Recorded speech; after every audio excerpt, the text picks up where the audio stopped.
Le journal d'une femme de chambre, chapitre 12. 12 novembre. J'ai dit que je parlerais de monsieur Xavier.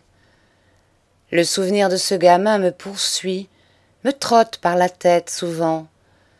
Parmi tant de figures, la sienne est une de celles qui me reviennent le plus à l'esprit. J'en ai parfois des regrets et parfois des colères. Il était tout de même joliment drôle et joliment vicieux, monsieur Xavier, avec sa figure chiffonnée, effrontée et toute blonde. Ah, la petite canaille, vrai. On peut dire de lui qu'il était de son époque. Un jour, je fus engagée chez madame de Tarve, rue de Varennes. Une chouette maison, un train élégant et de beaux gages. 100 francs par mois, blanchi et le vin et tout. Le matin que j'arrivai, bien contente, dans ma place, madame me fit entrer dans son cabinet de toilette. Un cabinet de toilette épatant, tendu de soie crème, et madame, une grande femme, extrêmement maquillée, trop blanche de peau, trop rouge de lèvres, trop blonde de cheveux, mais jolie encore, froufroutante, et une prestance, et un chic. Pour ça, il n'y avait rien à dire. Je possédais déjà un œil très sûr. Rien que de traverser rapidement un intérieur parisien, je savais en juger les habitudes, les mœurs. Et bien que les meubles mentent autant que les visages, il était rare que je me trompasse. Malgré l'apparence somptueuse et décente de celui-là, je sentis tout de suite la désorganisation d'existence, les liens rompus, l'intrigue, la hâte, la fièvre de vivre, la saleté intime cachée, pas assez cachée toutefois pour que je n'en découvrisse point l'odeur, toujours la même. Il y a aussi dans les premiers regards échangés entre les domestiques nouveaux et les anciens une espèce de signe maçonnique, spontané et involontaire le plus souvent, qui vous met aussitôt au courant de l'esprit général d'une maison. Comme dans toutes les autres professions, les domestiques sont très jaloux les uns des autres, et ils se défendent férocement contre les intrusions nouvelles. Moi aussi, qui suis pourtant si facile à vivre, j'ai subi ces jalousies et ces haines, surtout de la part des femmes, que ma gentillesse enrageait. Mais, pour la raison contraire, les hommes, il faut que je leur rende cette justice, m'ont toujours bien accueilli. Dans le regard du valet de chambre qui m'avait ouvert la porte chez madame de Tarve, j'avais lu nettement ceci.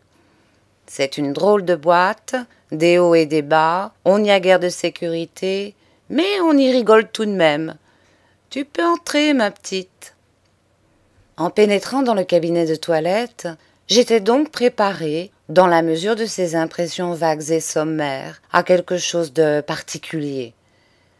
Mais, je dois en convenir, rien ne m'indiquait ce qui m'attendait réellement là-dedans. Madame écrivait des lettres, assise devant un bijou de petit bureau.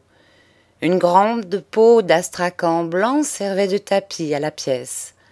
Sur les murs de soie crème, je fus frappée de voir des gravures du XVIIIe siècle, plus que libertines, presque obscènes, non loin des mots très anciens figurant des scènes religieuses.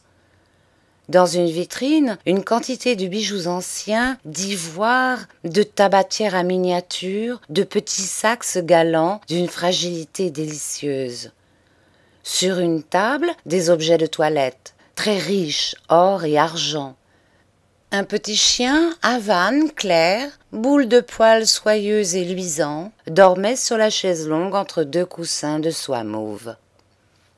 Madame me dit « Célestine, n'est-ce pas ?»« Ah, je n'aime pas du tout ce nom. Je vous appellerai Mary, en anglais. Mary, vous vous souviendrez? Mary, oui, c'est plus convenable. » C'est dans l'ordre.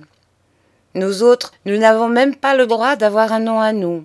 Parce qu'il y a dans toutes les maisons des filles, des cousines, des chiennes, des perruches qui portent le même nom que nous. « Bien, madame, répondis-je. Savez-vous l'anglais, Mary? Non, madame, je l'ai déjà dit à madame. Ah, c'est vrai, je le regrette. Tournez-vous un peu, Mary, que je vous voie. Elle m'examina dans tous les sens, de face, de dos, de profil, murmurant de temps en temps « Allons, elle n'est pas mal, elle est assez bien. » Et brusquement « Dites-moi, Mary, êtes-vous bien faite, très bien faite ?» Cette question me surprit et me troubla. Je ne saisissais pas le lien qu'il y avait entre mon service dans la maison et la forme de mon corps. Mais sans attendre ma réponse, madame dit, se parlant à elle-même et promenant de la tête aux pieds sur toute ma personne son face à main, « Oui, elle a l'air assez bien faite. » Ensuite, s'adressant directement à moi avec un sourire satisfait, « Voyez-vous, Mary, m'expliqua-t-elle, je n'aime avoir auprès de moi que des femmes bien faites.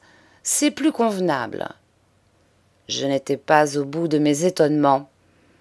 Continuant de m'examiner minutieusement, elle s'écria tout d'un coup « Oh, vos cheveux! Je désire que vous vous coiffiez autrement. Vous n'êtes pas coiffé avec élégance. Vous avez de beaux cheveux. Il faut les faire valoir. C'est très important, la chevelure. Tenez, comme ça, dans ce goût-là. » Elle m'ébouriffa un peu les cheveux sur le front, répétant « Dans ce goût-là, elle est charmante. Regardez, Mary, vous êtes charmante.